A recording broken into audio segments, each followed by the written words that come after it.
Hello, I am Maria Torres, EAACI President. It is wonderful to gather here today with colleagues and partners from allergy society across the world for our NAIS Business Meeting.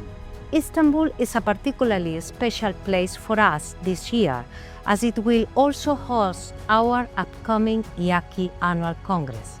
Meeting here now ahead of the Congress gives us the opportunity to connect, align our priorities and strengthen the relationship that unite our global allergy community. It is a real pleasure to be here in Istanbul with so many colleagues and friends from around the world. The NAIS network is incredibly important to EAACI. It brings together expertise, perspective and experiences from different regions, allowing us to learn from one another and move forward together. It's truly a pleasure to welcome all of the NAIS here in Istanbul.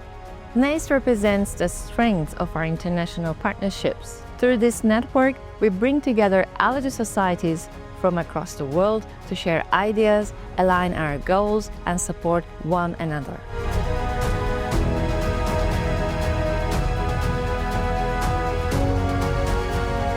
Meetings like this are very valuable.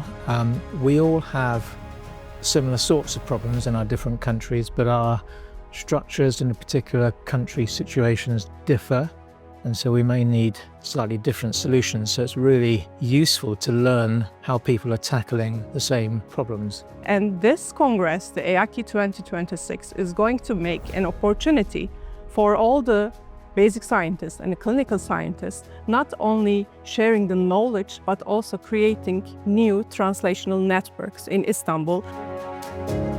Right now, the globalism is very important for science and also for medicine.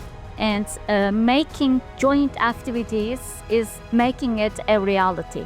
We will explore the latest breakthroughs and shape the future of allergy and immunology with colleagues all around the world. Your voices and collaboration are vital, and we look forward to continuing to build these strong international connections. Thank you all for being here and for contributing to this shared mission.